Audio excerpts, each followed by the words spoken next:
Hey, baby.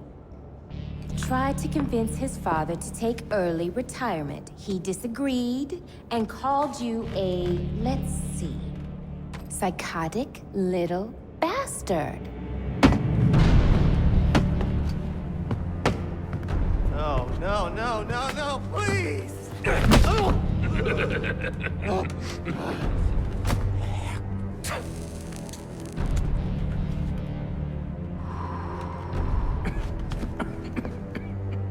Now you best listen, Falcone. 'Cause this is the last time I'll ask.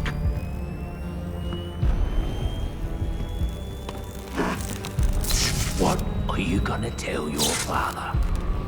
That we're getting out of the weapons business. I promise. I'll make him do it. I see your lips flapping, Bernie. But they ain't making the sound I want to hear. Uh-oh.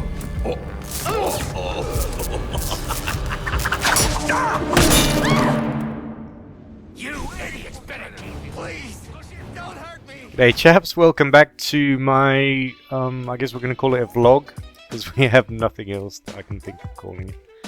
If you have some kind of name or suggestion for this regular series, I really like the XP Gamer's name for his vlog. He calls it Coffee with the Captain, because it's Captain Shack.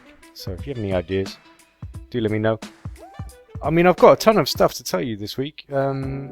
Stuff that I've discovered on YouTube, a new game I never heard of before, a classic game that I went and bought. What's coming up on the channel, about my PC build. I've got a couple of pieces I'm going to show you in a minute. Q&A, and a little bit about the design of the channel at the end. Okay, so first thing I got to tell you is about No Man's Sky. There was a video that TGN or IGN released, and oh my god, this thing is incredible. The thing that is incredible especially is how open it is, and there's no way I can describe this to you fully, so I'm just going to show you the actual clip that blew my mind and blew the mind of the IGN reviewer as well. There's the character gets in his ship, he's walking around the world, gets in his ship, flies out into space with no break, flies around a little bit, and then flies and lands on a moon. And this is all continuous, it's seamless transitions. So I'm going to play that for you first, because this is so exciting. You have to see this. Everything's procedurally generated. Yeah, and it's different on every planet. So the cool thing about this planet is that it is a planet. I can walk in any direction for days and days. Right. And weeks and weeks. Are there any planets that don't have oxygen, for instance, that are just instantly Well, actually, it's your inhospitable? suit that allows you to Got it, okay. breathe on planets. And there are some planets that are toxic. There are some planets that are radioactive. And those planets are actually you need to upgrade your suit and your ship to be able to survive on those planets. So I can just hop on my ship, I can fly out, and I can also just take off into space. Okay, well, just blew my mind. That was a thing that just happened. We were just walking around, you were swimming underwater, and now you're in space. Yeah, so that's the cool thing about the game. I mean, we're here, that's one of the moons of this planet. There's another one. And there's the planet underneath us. So if we look at the space station over there in the distance, you can barely see it. But you can see little traders going over to the space station. Yeah? We can fly over to them. So I'm preparing to be amazed again. You are so now approaching the atmosphere of the moon, of this particular moon. Coming in. And you can see that even from the distance, you can see these, these mountains, these rocks, these formations, and I can just now press triangle and land. This is literally the most open world game of all time. Well, it's open universe, I guess. So I don't know about you, but I'm officially on the hype bandwagon for that one. I mean, I'd heard rumors before about this being procedurally generated and, you know, the sort of scope that it would have, but to see it in action is something else. I've never seen any other game like that. I've seen others aspire to that. Even Star Citizen, because Star Citizen, they say you're going to be able to go from, you know, walking around a station or a planet to taking off to getting into space, and it's supposed to be seamless, but everything in Star Citizen, as I understand it anyway, is going to be man-made, created. It's not going to be procedurally generated, so it's not going to be as vast as No Man's Sky is. So it seems like it's going to be pretty special. Yeah, it's going to be released next year though, so just got to watch and wait. Be interesting. What's next? Space stories. You said you were really interested in doing a space story, so I'm going to do that actually right after I make this video and edit it. I've chosen my topic, and as a sort of side effect, and I love doing stories like this. I did, I don't know if you've seen on my channel, I did some gaming documentaries. I did one about DayZ and I did another about Rust. I kind of love these because it gives me an excuse to go and research it and get into it. So all last week at work, I was watching YouTube videos about space and the space race and who designed the rockets, and some of the stuff I found out was incredible. I mean, for example, right, the lead designer of America's missiles and rockets was a Nazi. He was in the SS. He joined after World War II. He joined the Americans. It's just insane. And then the leader of the Russian space program was in a gulag for 8 years because he'd been condemned by his colleague and sent there. And then he went to work on the space program and became one of the most powerful, valuable people in Russia. So much so that they actually hid his very existence from the Americans. He didn't officially exist. Anyway, fascinating stuff. So expect a space story just as soon as I can get that done. And as I said before, I'm going to tell the story over Elite Dangerous gameplay footage. So we'll see what turns out. It'll be a bit rough, but I'll enjoy it. Hopefully you enjoy it. The other thing, I discovered a game I'd never heard of before. It's called Outcast. There was an HD remake of it, I think at the end of last year, and this is a 1999 game, and at the time this game was groundbreaking. Open world. They used voxels, which I'd never really heard of.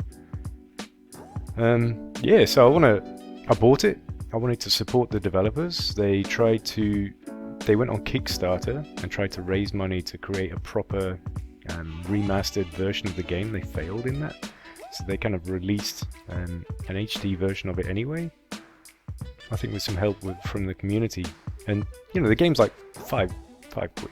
So I thought, yeah, I'll support the developer. So I went on Good Old Games, bought it on that platform because I hope the developers get a bit more of the cash that way. And yeah, I want to do a Let's Try video on that. Instead of a whole Let's Play series, I really don't see myself, playing that game for a long time, but we could do a Let's Try short mini series, and you'll check it out. Other thing, Power Play, Elite Dangerous. I found myself having a little bit of Power Play fatigue over the last week or two, which is kind of interesting. I noticed on Reddit as well, some other people have started to moan a little bit. I love Power Play. It's fantastic. Adding political factions to the game is fantastic. So don't take this the wrong way. It's just another area of grind. And because I work full time and I'm quite busy, I can only really play games like 4, 5, maybe 6 hours a week. And I'd hit rank 3 in Power Play, and to maintain that rank, I don't know if you know, maybe you don't play the game, but you have to have a certain number of merits, and then you lose like 2/3 of your merits or something every week. So to maintain your rank, you have to go back in and earn those merits back.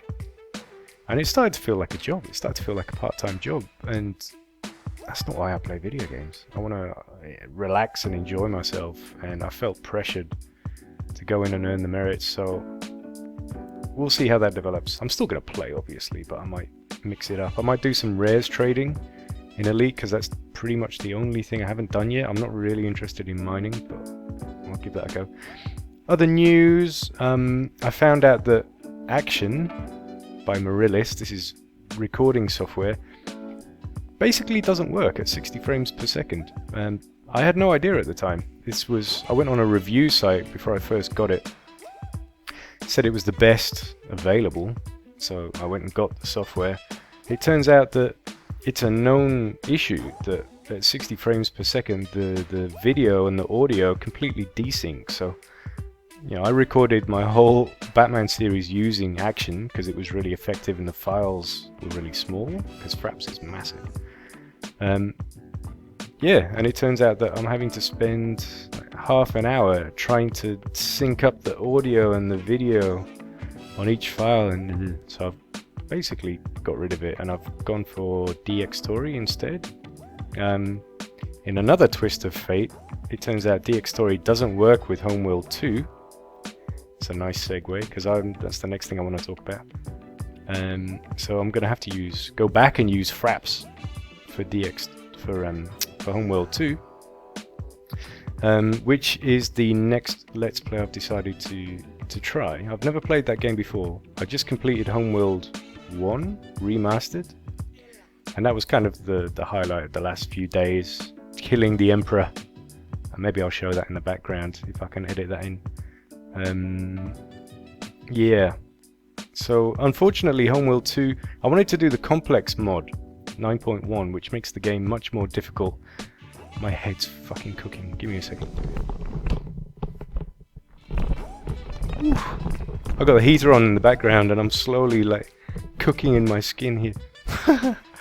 Yeah, unfortunately the complex mod doesn't work with Remastered, so I had to choose. Do I want to go with Remastered with all the graphics and sort of play it in a more modern way, or play complex? And I've decided to sort of go with just the vanilla version, because I've never played the game, and then maybe we could try some mods afterwards. I don't know, we'll see. Onto my PC build. Ooh, I've made some decisions. I've ordered the case. I'm looking at it now, but you can't see it. I'll take a picture and I'll show you over this. I've so far received the motherboard. I've received the case, which is enormous. I actually decided to get a top-of-the-line case, with the idea that I'll never need to buy another case as long as I live. It's a beautiful case. It's got a window on the side, 2 huge fans on the front, big fan on the back. It looks beautiful. There's tons of space inside, great cable management, loads of just smart decisions. You know, you can slot your hard drives in, and then on the other side you can just attach your SSD. It's a smart build. So I watched tons and tons of reviews, decided to spend a little bit more money on the case. I've also decided to go for, again, a better motherboard, because a motherboard you only really want to replace every 5 years, if that, when you have to.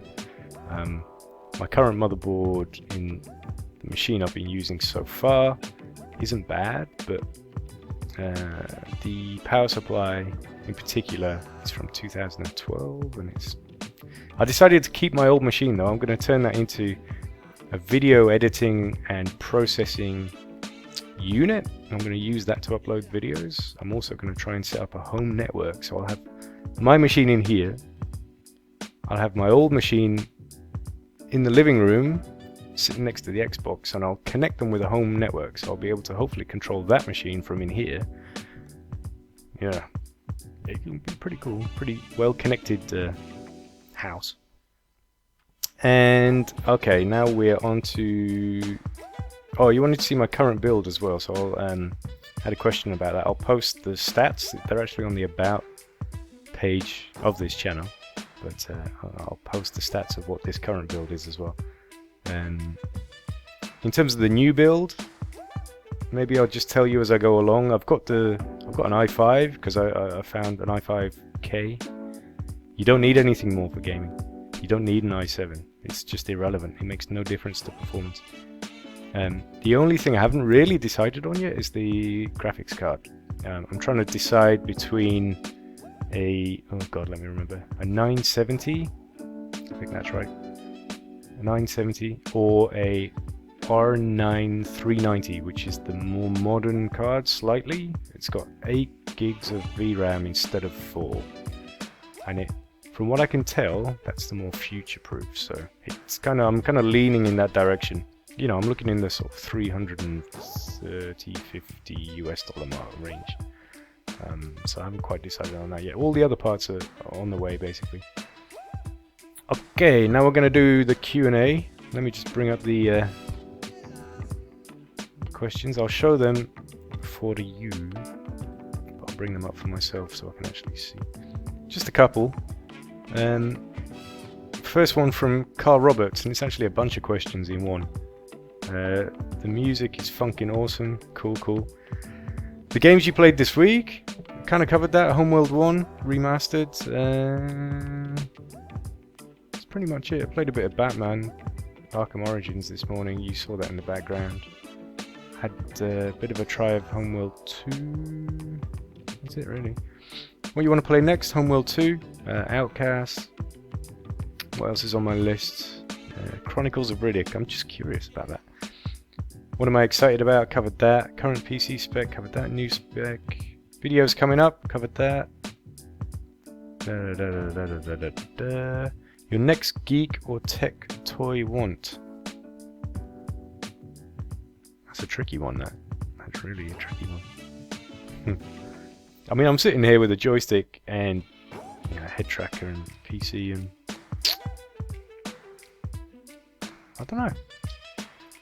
Got pretty much everything I want at the moment. So, I have to think about that one. Best, most fun moment on gaming this week? Yeah, that was Homeworld 1. What have I been watching on YouTube? Yeah, I kind of covered all of that. And then tell us a joke. Oh god. Why'd the monkey fall out the tree? It was dead. I'm sure you're pissing your pants with laughter. Okay, question 2. Moving swiftly on. Where were you living before Australia? Okay, this is kind of more... I'll just tell you. Lived in London for a couple of years. Before that, I lived in Taipei. I lived there for 6 years. And before that, I lived in Cologne in Germany. And before that, I was in the UK. I was at university. I left the UK just as soon as I finished my degree, my bachelor's. I had a German girlfriend at the time. I moved to Cologne with her. That's where she came from. I did my master's. I actually studied a master's in philosophy while living in Germany at an English university. After that, I moved to Taiwan. I'd never been to Asia before. I wanted an adventure. I didn't know what I wanted to do work-wise. I had some English teaching experience. I thought, fuck it. So I had literally £500 in my pocket, a one-way ticket. I just went. I didn't know anyone. It was like the biggest, scariest, most exciting adventure of my life. And I went from there. I started teaching English and business English in Taipei. That led to people asking me if I could do corporate classes at businesses. I said yes, of course.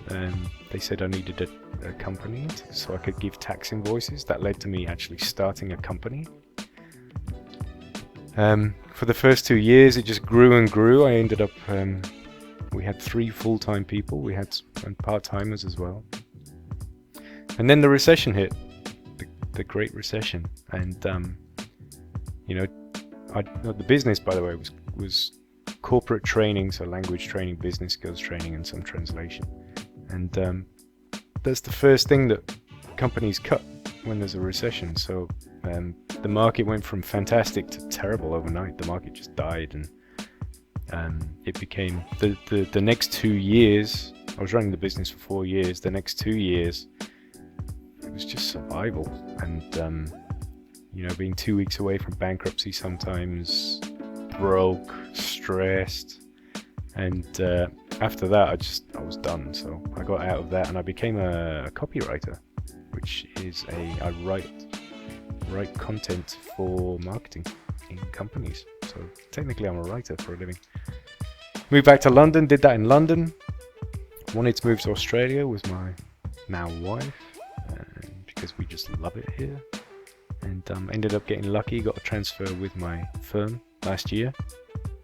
Moved here, and now I do digital content. So I'm pretty much managing the content of a website, building emails, sending emails, all. So I had the writing experience. Now I've got all the technical skills and the systems on top of that, and I can do the whole thing. And here we are today. So yeah. Final thing, design.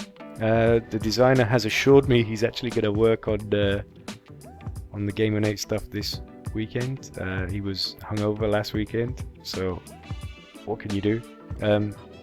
Also, do you guys want Facebook and Twitter? When I do GamerNate, when this turns into that channel, we can decide that later. But that's it, done. There's my notes.